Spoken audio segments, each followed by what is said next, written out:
The elucidated brethren were nervous. A kind of fear crackled from brother to brother.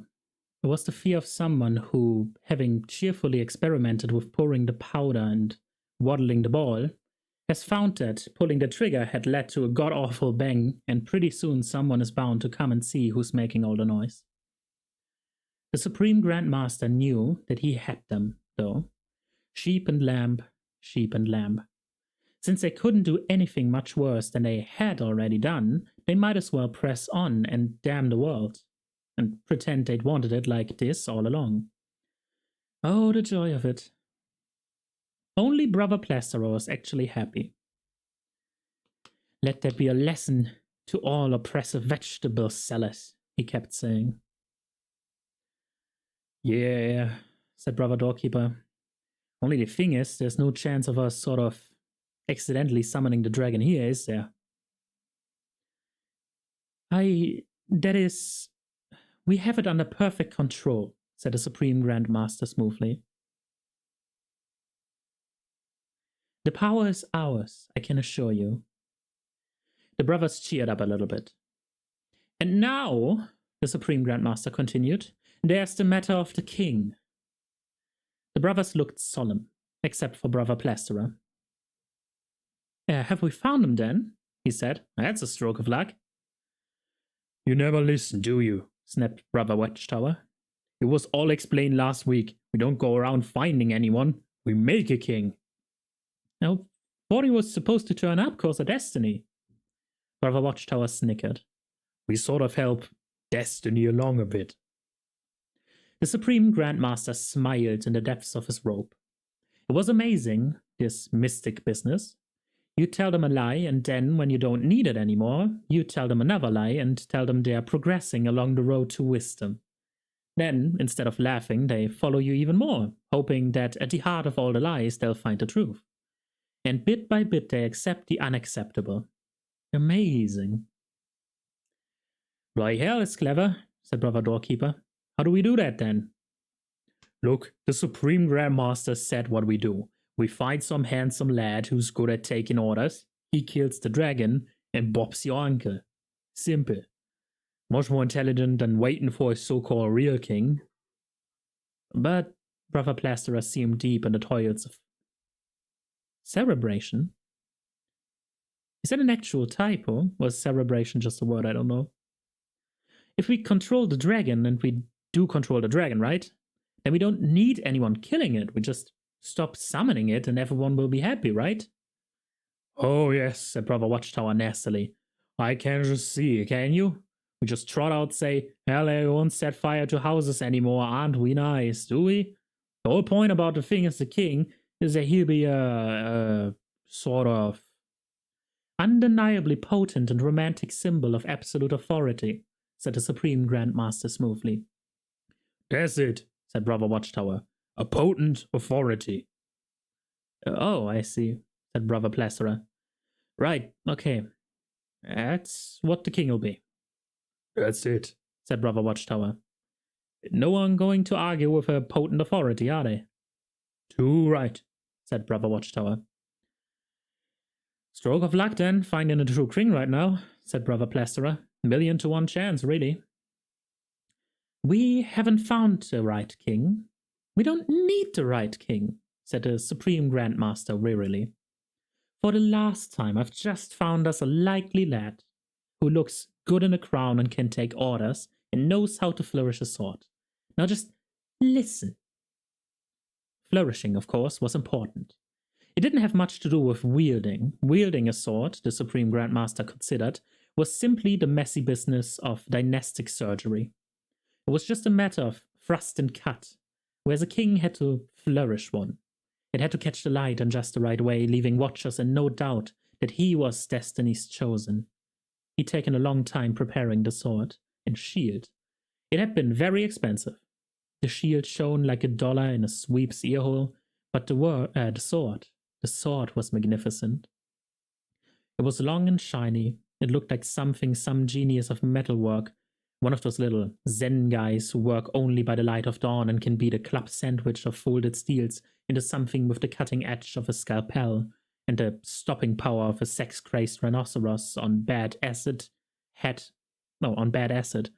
made and then retired in tears because he'd never ever do anything so good again.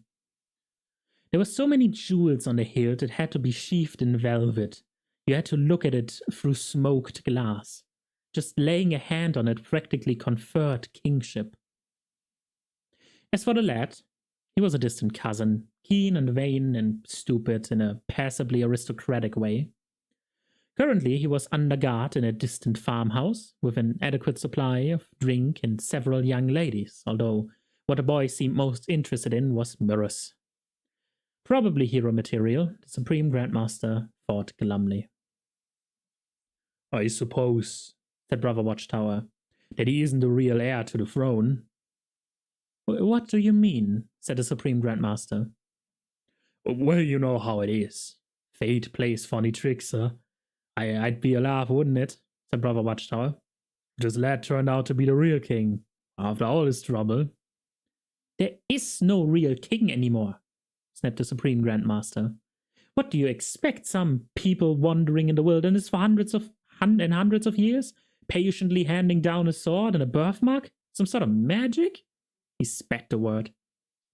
He'd make use of magic, means to an end, end justifies means and so forth, but to go around believing it? Believing it had some sort of moral force, like logic, made him wince. Good grief, man, be logical, be rational. Even if any of the old royal families survived, the bloodline'd be so watered down by now that there must be thousands of people who lay claim to the throne. Even, he tried to think of the least likely claimant, even someone like Brother Dunnikin. He stared at the assembled brethren. Don't see him here tonight, by the way. Well, funny thing that, said Brother Watchtower thoughtfully. Didn't you hear? What? He got bitten by a crocodile on his way home last night, poor little bugger. What? A 1,000,000 to 1 chance. He'd escaped from a menagerie or something and was lying low in his backyard. He went to feel under his doormat for his door key, and it had been him by the fumes. And it had him by the fumes.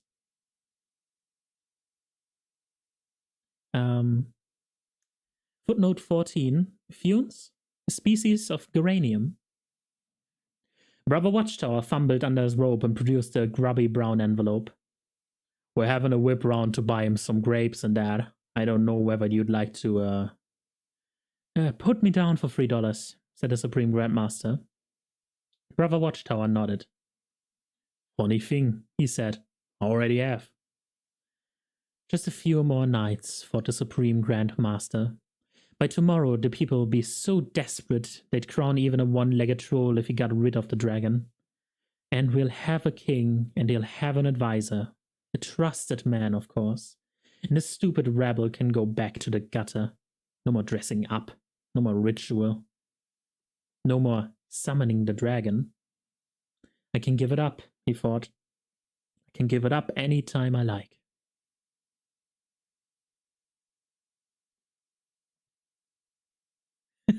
Welcome, Ink! Lost track of time, but you made it. You literally made it to the beginning of the chapter. How you doing? Hope you're having a nice one. I forgot that I have to open my Twitch panel so I can look at advertisements. Or some people might just be left in the dust.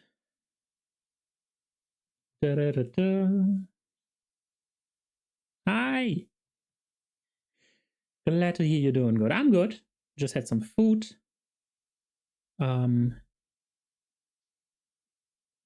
Probably gonna get tattooed right after the stream, which is very fun. It's a nice evening plan. And then tomorrow going to an art exhibition. That's gonna be really fun. Maybe some gay bars. Strapping up to be a nice weekend. Oh, where is the ad manager? Oh, food. I might cook in a minute and keep you in the background. Please do. Please do. Take care of yourself. Go eat some food. Where's my Twitch in the background? That's weird. Oh, because I played Pokemon Showdown recently. That makes sense.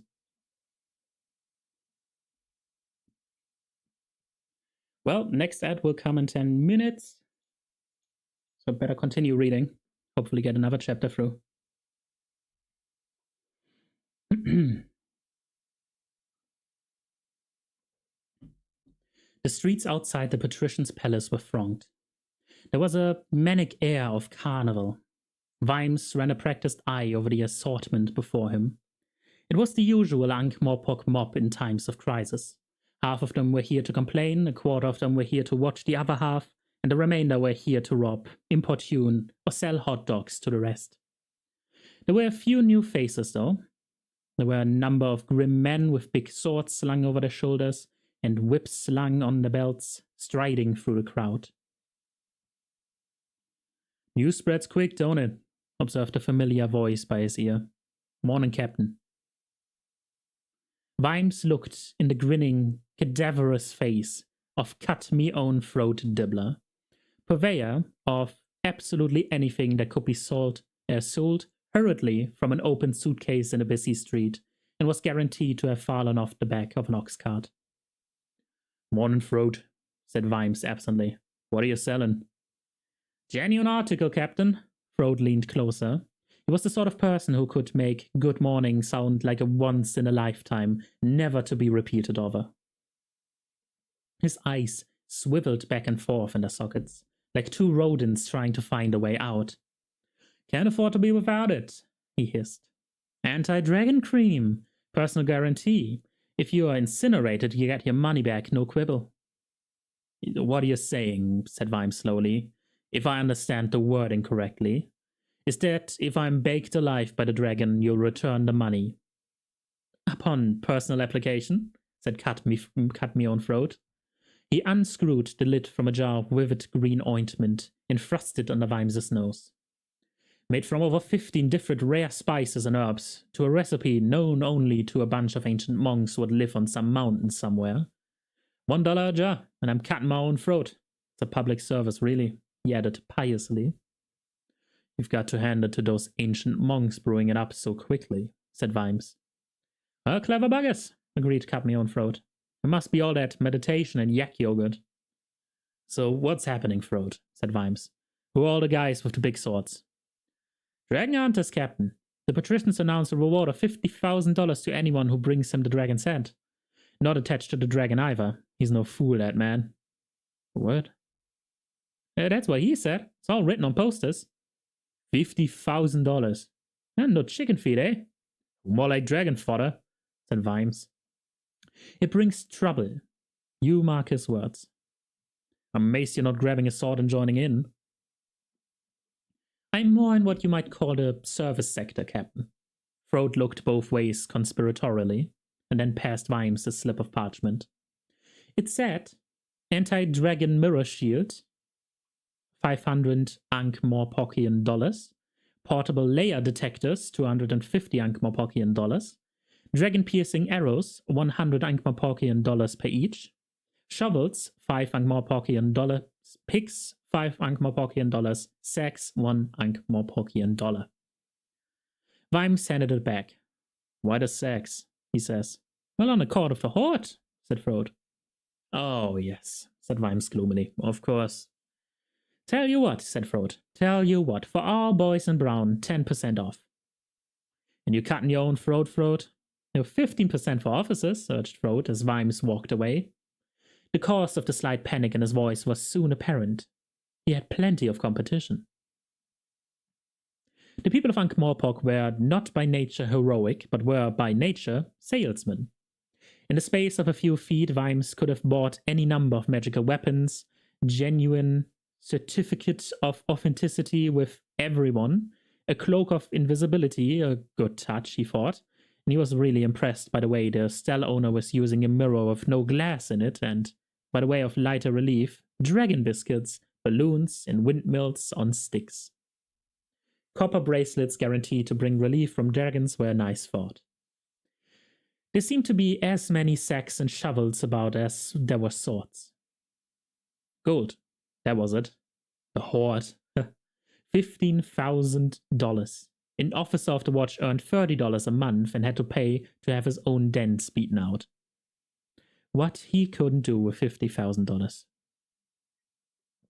Vimes thought about this for a while, and then thought of the things he could do with $50,000. There were so many more of them for a start.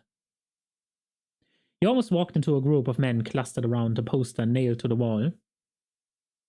It declared, indeed, that the head of the dragon that had terrorized the city would be worth 50,000 Ankh-Morpockian dollars to the brave hero that delivered it to the palace. One of the cluster, who, from his size, weaponry, and the way he was slowly tracing the lettering with his finger, Vimes decided was a leading hero, was doing the reading for the others. To the Palake, he concluded. 50,000, said one of them, reflectively rubbing his chin. Cheap job, said the intellectual. Well below the rate. Should be half the kingdom in his daughter's hand in marriage. Yeah, well, he ain't a king, he's a patrician. Well, half his ceremony or whatever. What's his daughter like? The assembled hunters didn't know. He's not married, Vimes volunteered, and he hasn't got a daughter. They turned and looked him up and down. He could see the disdain in their eyes. They probably got through dozens like him every day. Bork got a daughter, said one of them. Wants people to kill dragons and he hasn't got a daughter. Vimes felt, in an odd way, that he ought to support the lord of the city. He's got a little dog that he's very fond of, he said helpfully. Bleeding disgusting, not even having a daughter, said one of the hunters. What's $50,000 these days? He spent as much in nets. Is right, said another. People think it's a fortune, but they don't reckon on, well, it's not pensionable. There's all the medical expenses. You've got to buy and maintain your own gear. Wear and tear on virgins, nodded a small fat hunter. Yeah, and then there's... Well, Mace, speciality is unicorns, the hunter explained with an embarrassed smile. All right. The first speaker looked like someone who'd always been dying to ask the question. I thought they were very rare these days. Oh, he actually says that. The first speaker looked like someone who'd always been dying to ask the question. I thought they were very rare these days. Well, you're right, you don't see many unicorns either, said the unicorn hunter. Vimes got the impression that, in his whole life, this was his only joke. Yeah, well, times are hard, said the first speaker sharply. Monsters are getting more uppity too, said another. I heard where this guy, he killed this monster in this lake, no problem, stuck its arm up over the door. Poor encourages lays offers, said one of the listeners. Right, and you know what? His mum come and complained. His actual mum come right down to the hall next day and complained. Actually complained, that's the respect you get. The females are always the worst, said another hunter gloomily. I knew this cross-eyed Gorgon once, oh, she was a terror. Kept turning her own nose to stone. It's our ass on the line every time, said the intellectual. I mean, I wish I had the dollar for every horse I've eaten out from underneath me. I've had eaten out from underneath me. Right, $50,000. You can stuff it. Yeah. Right, cheapskate. Let's go and have a drink. Right. They nodded in righteous agreement and strode off towards the mended drum, except for the intellectual, who sidled uneasily back to Vimes. What sort of dog? He said. What? I said what sort of dog? A small wire-haired terrier, I think, said Vimes. The hunter thought about this for some time. Nah, he said eventually and hurried off after the others. He's got an aunt in Sidopolis, I believe, Vimes called after him. There was no response. The captain of the watch shrugged and carried on through the throngs on the patrician's palace, where the patrician was having a difficult lunchtime. Gentlemen, he snapped, I really don't see what else there is to do. The assembled civic leaders muttered amongst themselves. At times like this, it's traditional that a hero comes forth, said the president of the Guild of Assassins. A dragon slayer. Where is he? That's what I want to know. Why aren't our schools turning out young people with the kind of skills society needs? $50,000. This doesn't sound much, said the chairman of the Guild of Thieves. It may not be much to you, my dear, but it's all the city can afford, said the patrician firmly. Well, if it doesn't afford any more than that, I don't think there'll be a city for long, said the thief. And what about trade? Said a representative of the Guild of Merchants. People aren't going to sail here with a cargo of rare comestibles just to have it incinerated, are they? Gentlemen, gentlemen, the patrician raised his hands in a conciliatory fashion. It seems to me, he went on, taking advantage of the brief pause, that what we have here is a strictly magical phenomenon. I would like to hear from a learned friend on this point. Someone nudged the Arch-Chancellor of Unseen University, who had nodded off. Hey, what? Said the wizard, startled into wakefulness. We were wondering, said the patrician loudly, what you were intending to do about this dragon of yours. The Arch-Chancellor was old, but a lifetime of survival in the world of competitive wizardry and the Byzantine politics of Unseen University meant that he could whip up a defensive argument in a split second. You didn't remain Arch-Chancellor for long if you let that sort of ingenious remark whiz past your ear. My dragon, he said. It's well known that the great dragons are extinct, said the patrician brusquely, and besides, their natural habitat was definitely rural, so it seems to me that this one must be matched. Well, with respect, Lord Veterinary, said the Arch-Chancellor. It has often been claimed that dragons are extinct, but the current evidence, if I may be so bold, tends to cast a certain doubt on the theory. As to habitat, what we are seeing here is simply a change of behavior pattern occasioned by the spread of urban areas into the countryside, which has led many hitherto rural creatures to adopt, nay in many cases to positively embrace, a more municipal mode of existence. And many of them thrive on the new opportunities thereby open to them. For example, foxes are always knocking over my dustbins. He beamed. He'd managed to get all the way through it without actually needing to engage his brain. Are you saying, said the assassin slowly, that what we got here is the first civic dragon?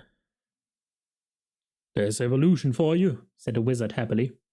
It should do well too, he added. Plenty of nesting sites and more than an adequate food supply.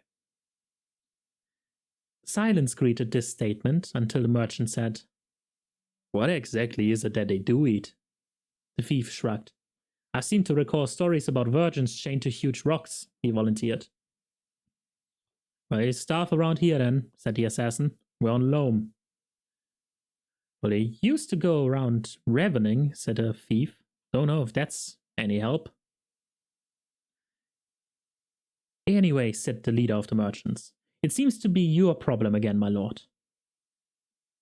5 minutes later, the patrician was striding the length of the oblong office, fuming.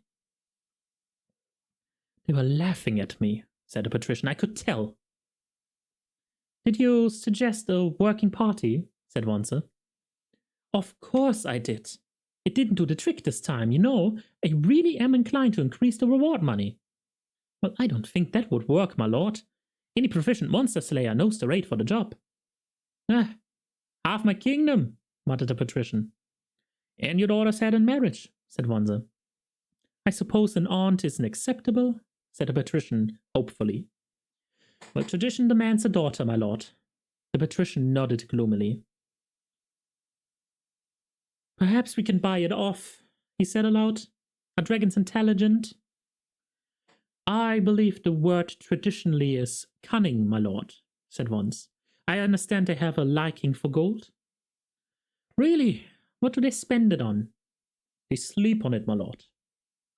What do you mean? In a mattress? No, my lord. On it. The patrician turned this fact over in his mind.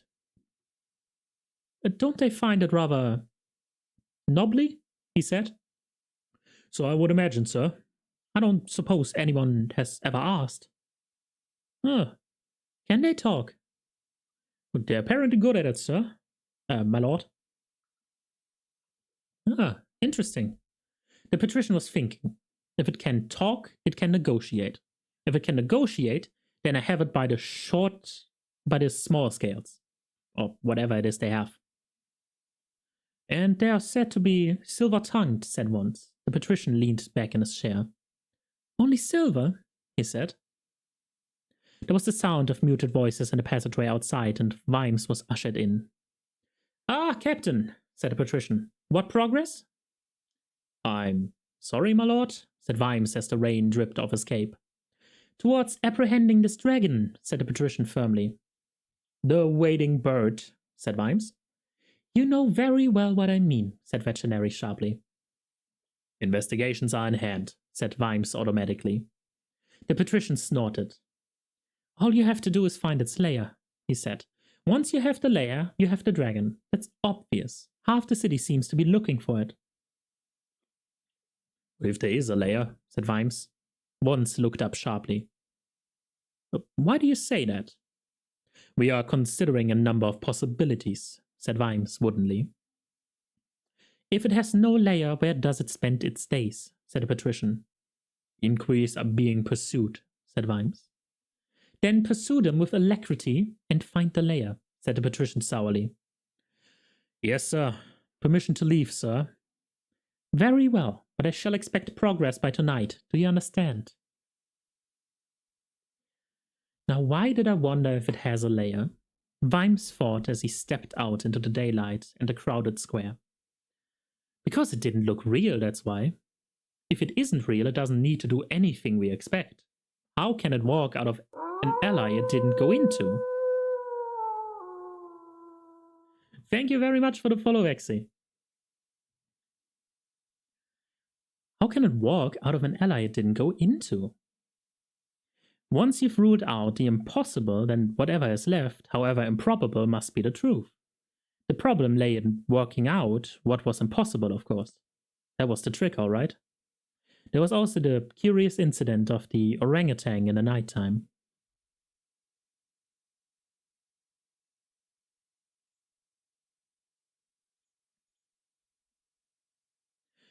By day, the librarian buzzed with activity.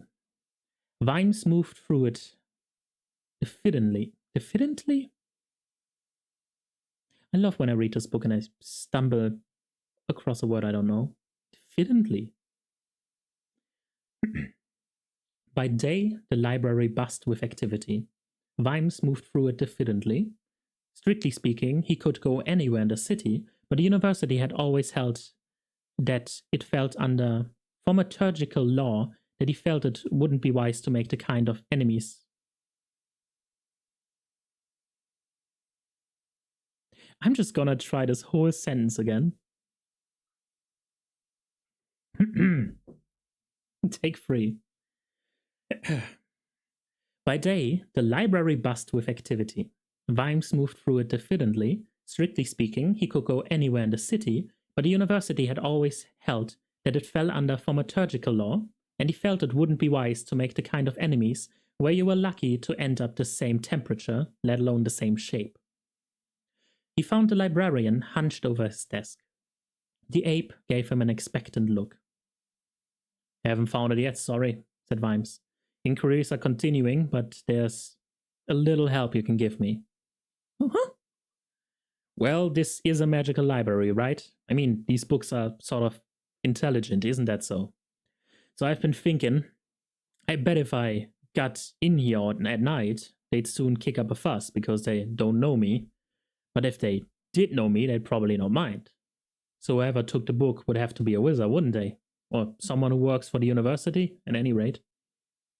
The librarian glanced from side to side, then grasped Vimes's hand and led him into the seclusion of a couple of bookshelves. Only then did he nod his head. Someone they know? A shrug and then another nod. That's why you told us, isn't it? Uh-huh. And not the university council? Uh-huh. Any idea who it is?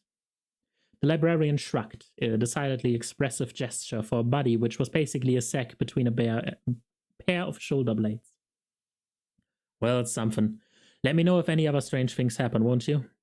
Vimes looked up at the banks of shelves. Stranger than usual, I mean. Thank you. It's a pleasure to meet a citizen who regards it as their duty to assist the watch. The librarian gave him a banana.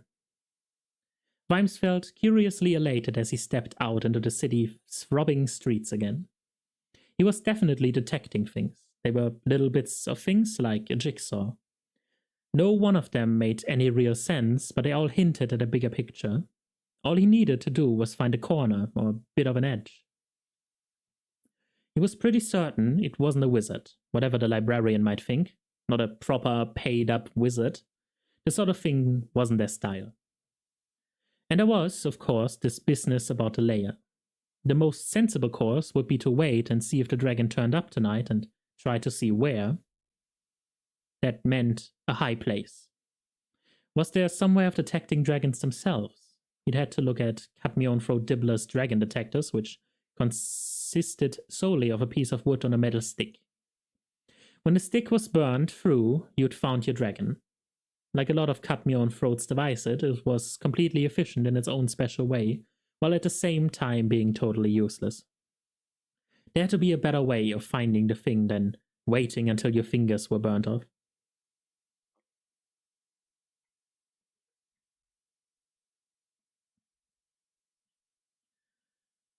The setting sun spread out on the horizon like a lightly poached egg.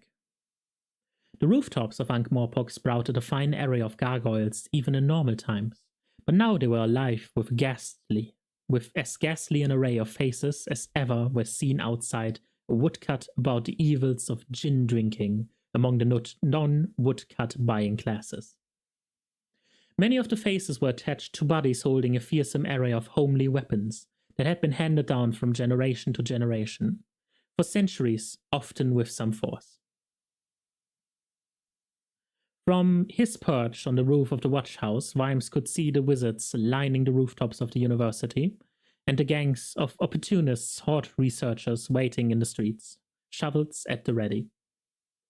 If the dragon really did have a bed somewhere in the city, then it would be sleeping on the floor tomorrow. From somewhere below came the cry of Cadmion-Throat Dibbler, or one of his colleagues, selling hot sausages. Vimes felt a sudden surge of civic pride. There had to be something right about citizenry, which, when faced with catastrophe, thought about selling sausages to the participants. The city waited. A few stars came out. Colin, Nobby, and Carrot were also on the roof. Colin was sulking because Vimes had forbidden him to use his bow and arrow. These weren't encouraged in the city, since the heft and throw of a longbow's arrow could send it through an innocent bystander 100 yards away rather than the innocent bystander at whom it was aimed. That's right, said Carrot. The Projectile Weapons Civic Safety Act 1634. Don't you keep on quoting all that sort of stuff, snapped Colin. We don't have any of them laws anymore. It's all old stuff. It's almost what's the name now? Pragmatic. Well, law, no law, said Vimes. I say put it away. But Captain, I was a dab hand at this, protested Colin. Anyway, he added peevishly, a lot of other people have got them. That was true enough. Neighboring rooftops bristled like hedgehogs. If the wretched thing turned up, it was going to think it was flying through solid wood with slots in it. You could almost feel sorry for it. I said put it away, said Vimes.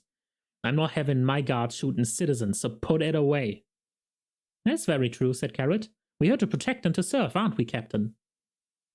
Vimes gave him a sidelong look. He said. Yes, that's right. On the roof of a house on the hill, Lady Ramkin adjusted a rather inadequate folding chair on the roof, arranged the telescope, coffee flask, and sandwiches on the parapet in front of her, and settled down to wait. She had a notebook on her knee. Half an hour went by. Hails of arrows greeted the passing cloud, several unfortunate bats, and the rising moon. Well, back at this for a game of soldiers, said Nobby eventually. It's been scared off. Sergeant Colin lowered his pike. Well, looks like it, he concluded. And it's getting chilly up here, said Carrot. He politely nudged Captain Vimes, who was slumped against the chimney, staring moodily into space. Maybe we ought to be getting down, sir, he said. Lots of people are. Said Vimes, without moving his head. Could be coming on to rain too, said Carrot. Vimes said nothing. For some minutes he had been watching the Tower of Art, which was the center of Unseen University and, reputedly, the oldest building in the city. It was certainly the tallest. Time, weather, and indifferent repairs had given it a gnarled appearance, like a tree that has seen too many thunderstorms. He was trying to remember its shape, and in the case with many things that are totally familiar, he hadn't really looked at it for years. Now he was trying to convince himself that the forest of little turrets and crenalians at its top looked just the same tonight as they had done yesterday. It was giving him some difficulty. Without taking his eyes off it, he grabbed Sergeant Colin's shoulder and gently pointed him in the right direction.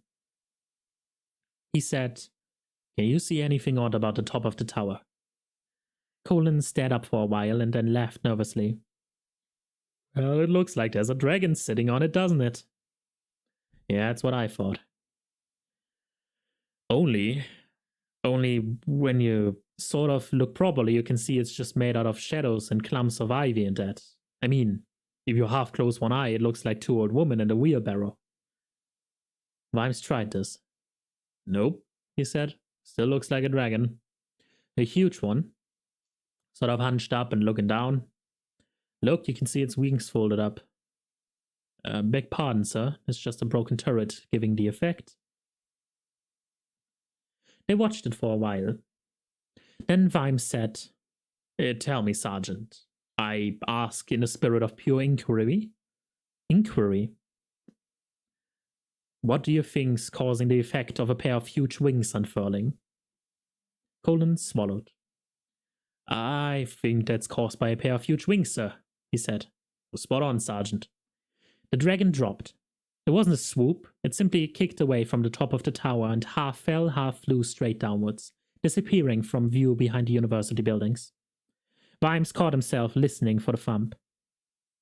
And then the dragon was in view again, moving like an arrow, moving like a shooting star, moving like something that has somehow turned a 32 feet per second plummet into an unstoppable upward swoop. It glided over the rooftops, a little more than head height, all the more horrible because of the sound. It was as though the air was slowly and carefully being torn in half. The watch threw themselves flat. Vimes caught a glimpse of huge, vaguely horse-like features before it slid past. "Resorting arseholes," said Nobby from somewhere in the guttering. Vimes redoubled his grip on the chimney and pulled himself upright. "You're in uniform, Corporal Nobbs," he said, his voice hardly shaking at all. "Sorry, Captain. Sorting arseholes, sir." "Where's Sergeant Colin?" "Down here, sir. Holding on to this drain pipe, sir." "Oh, for goodness sake, help him up, Carrot." "Gosh," said Carrot. "Look at it go." You could tell the position of the dragon by the rattle of arrows across the city, and by the screams and gurgles of all those hit by the misses and ricochets. "He hasn't even flapped his wings yet," shouted Carrot, trying to stand on the chimney pot. "Look at him go." It shouldn't be that big, Vimes told himself, watching the huge shape wheel over the river. It's as long as a street. There was a puff of flame above the docks, and for a moment the creature passed in front of the moon. Then it flapped its wings once, with a sound like the damp hides of a pedigree herd being slapped across a cliff. It turned in a tight circle, pounded the air a few times to build up speed, and came back. When it passed over the watch house, it coughed a column of spitting white fire. Tiles under it didn't just melt, they erupted in red-hot droplets. The chimney stack exploded and rained bricks across the street. Vast wings hammered at the air as the creature hovered over the burning building, fire bearing down on what rapidly became a glowing heap. Then, when all there was left was a spreading puddle of melted rock with interesting streaks and bubbles in it, the dragon raised itself with a contemptuous flick of its wings and soared away and upwards over the city.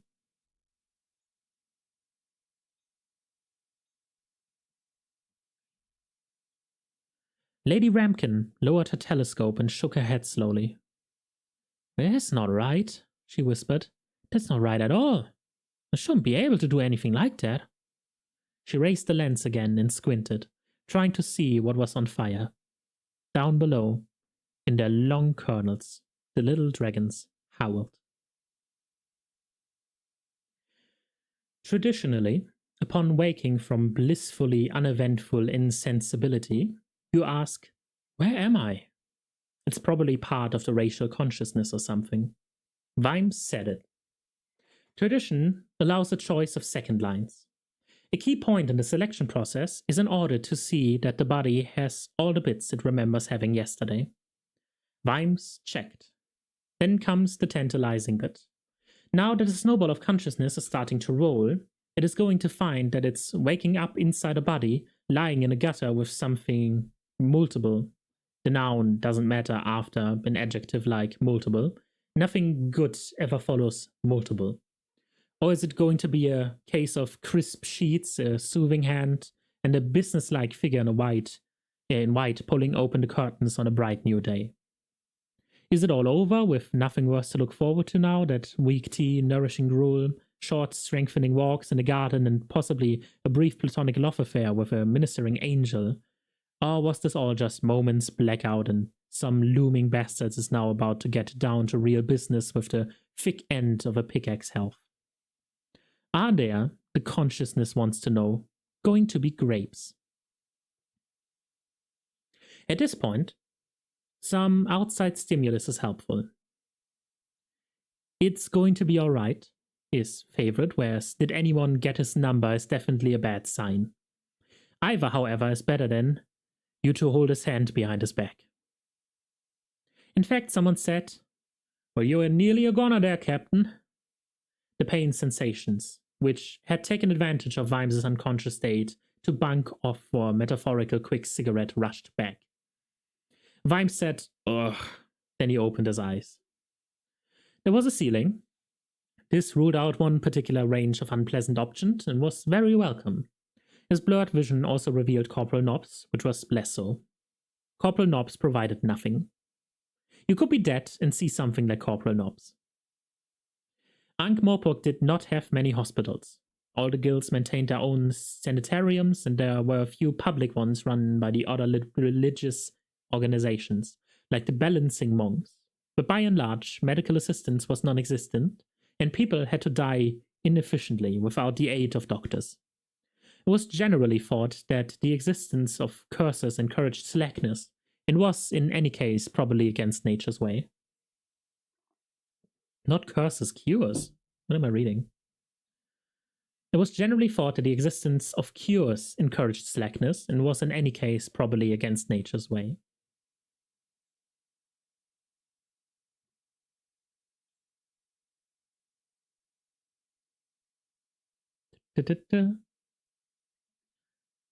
"Have I already said where am I?" said Vimes faintly. "Yep." "Did I get an answer?" "I don't know where this place is, Captain. It belongs to some posh bint." Oh, it's Nobby. If it's talked that way, it is Nobby. "Do you know where this place is, Captain? It belongs to some posh bint. She said to bring you up here." Even though Vimes's mind appeared to be full of pink trickle, he nevertheless grabbed two clues and wrestled them together. The combination of rich and up here meant something. So did a strange chemical smell in the room, which even overpowered Nobby's more everyday odors. "We're not talking about Lady Ramkin, are we?" he said cautiously. "You could be right. Great big biddy. Mad for dragons." Nobby's rodent face broke into the most horribly knowing grin Vimes had ever seen. "You in your bed," he said. Vimes peered around him, feeling the first overtures of a vague panic. Because now that he could halfway focus, he could see a certain lack of bachelor sockness about the place. There was a faint hint of talcum powder. "Bit of a boudoir," said Nobby with the air of a connoisseur. Hang on a minute," said Vimes. "There was this dragon. It was right over us." The memory rose up and hit him like a zombie with a grudge. "You're right, Captain. The talons outspread wide as the man's reach, the boom and thump of the wings bigger than sails, the stink of chemicals. The gods alone knew what sort. It happened so close he could see the tiny scales on its legs and the red gleam in its eyes. They were more than just reptile eyes. They were eyes you could drown in. And the breath. So hot that it wasn't like fire at all, but something almost solid. Not burning things, but smashing them apart. On the other hand, he was here and alive. His left side felt as though it had been hit with an iron bar, but he was quite definitely alive. What happened? He said. It was young Carrot, said Nobby. He grabbed you and the sergeant and jumped off the roof just before it got us. Well, my side hurts. It must have got me, said Vimes. No, I reckon that's where you hit the privy roof, said Nobby. And then you rolled off and hit the water butt. What about Colin? Is he hurt? Not hurt, not exactly hurt. He landed more sort of softly. Him being so heavy, he went through the roof. Talk about a short, sharp shower off. And then what happened? Well, we saw him made you comfy, and then everyone went blundering about and shouting for the sergeant. And then they found out where he was, of course. Then they just stood where they were and shouted. And then this woman came running up yelling, said Nobby. This is Lady Ramkin you're referring to, said Vimes coldly. His ribs were aching really magnificently now. Yeah, big fat party, said Nobby unmoved. Of course you can't half-boss people around. Oh, the poor dead man. You must bring him up to my house this instant. So we did. Best place too. Everyone's running around down in the city like chickens with their heads cut off. How much damage did it do? Well, after you were out of the... when you were out of it, the wizards hit it with fireballs. It didn't like that at all. It just seemed to make it stronger and angrier. Took out the university's entire Widdershire wing. And that's about it, really. Flamed a few more things, and then it must have flown away in all the smoke. No one saw where it went. Well, if they did, they ain't saying, Nobby sat back and leered. Disgusting, really, her living in a room like this. She's got pots of money, Sarge says. She's got no call living in ordinary rooms. What's the good of not wanting to be poor if the rich are all allowed to be round living in ordinary rooms? Should be marble, he sniffed. Anyway, she said I was to fetch her when you woke up. She's feeding her dragons now. Old little buggers, aren't they? It's amazing she's allowed to keep them. What do you mean? Well, you know, tarred with the same brush and that. When Nobby had shambled out, Vimes took another look around the room.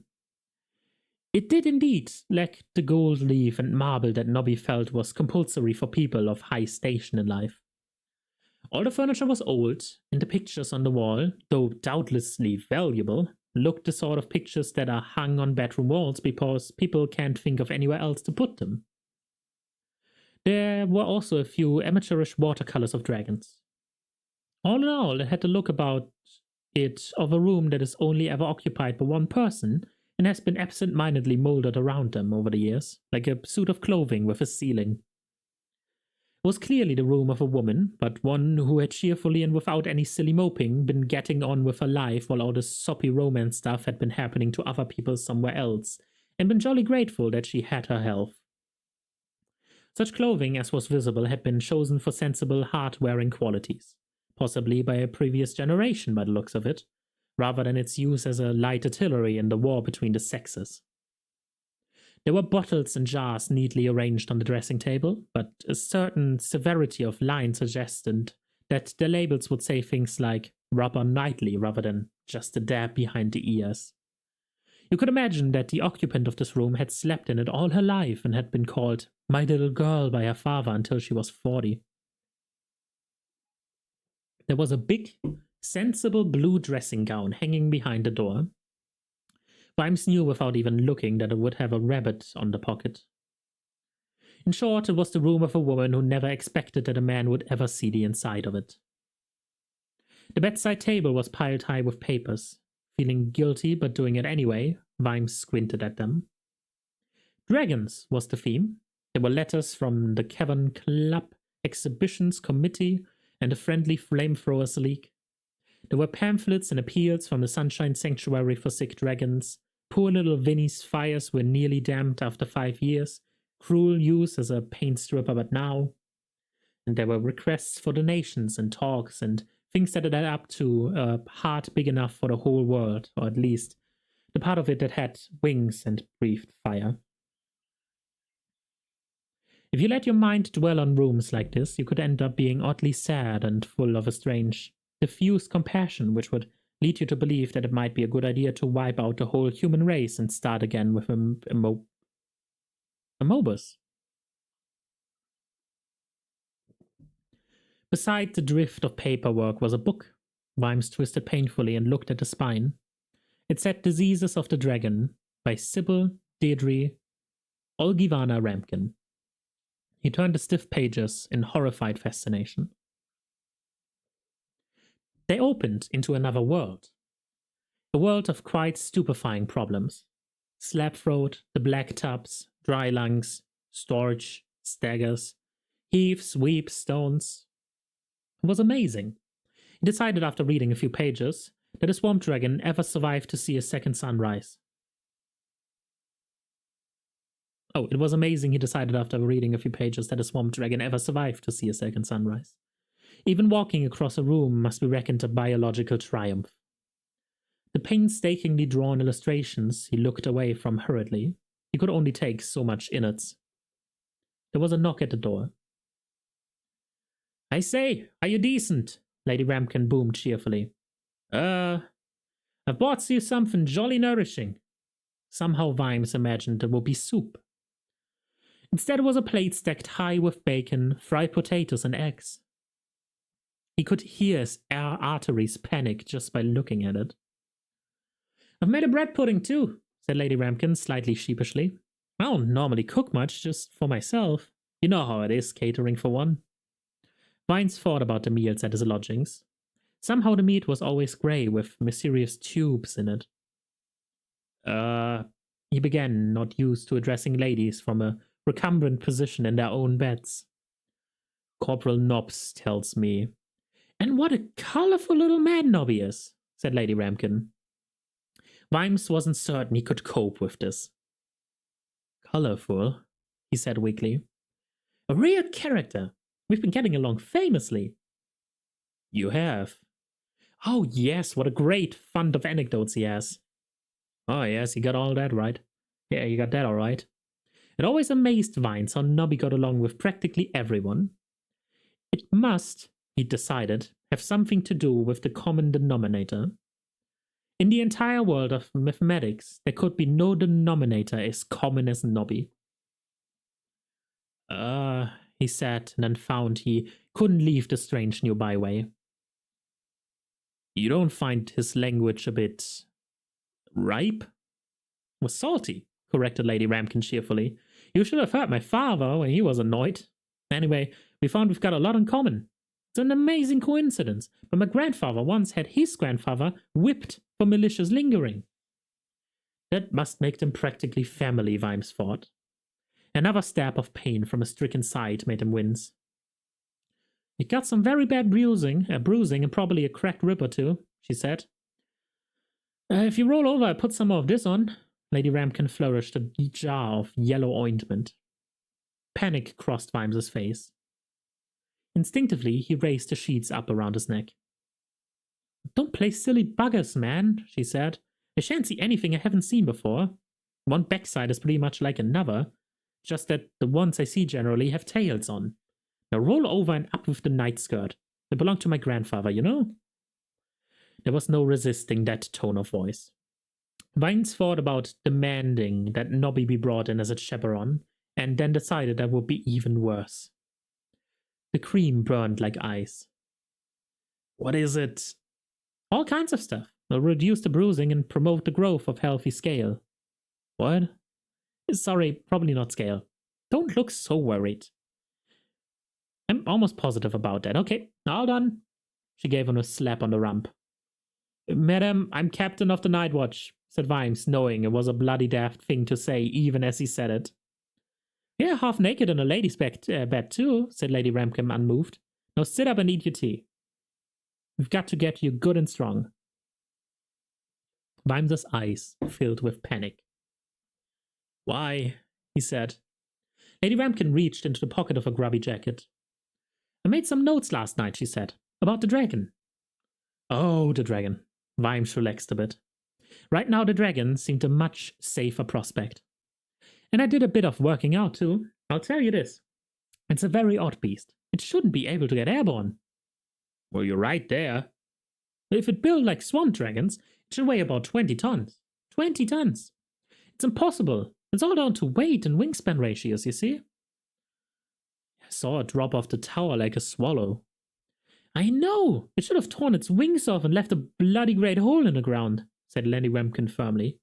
You can't muck about with aerodynamics. You can't just scale up from small to big and leave it at that, you see? It's all a matter of muscle, power, and lifting surfaces. I knew there was something wrong, said Vimes, brightening up. And the flame, too. Nothing goes around with that kind of heat inside it. How do swamp dragons manage it? Oh, that's just chemicals, said Lady Ramkin dismissively. They just distill something flammable from whatever they've eaten and ignite the flame just as it comes out of the ducts. They never actually have fire inside them unless they get a case of blowback. What happens then? You're scraping dragon off the scenery, said Lady Ramkin cheerfully.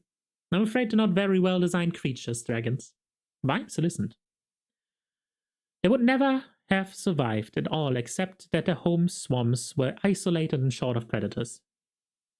Not that a dragon made good eating anyway. Once you've taken away the leathery skin and enormous flight muscles, what was left must have been like biting into a badly run chemical factory.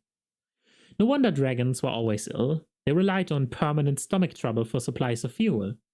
Most of their brain power has been taken up by controlling the complexities of then digestion, which could distill flame-producing fuels from the most unlikely ingredients. They could even rearrange their internal plumbing overnight to deal with difficult processes. They lived on a chemical knife edge the whole time. One misplaced hiccup, and they were geography.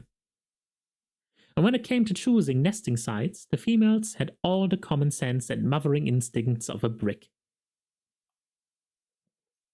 Vimes wondered why people had been so worried about dragons in the olden days.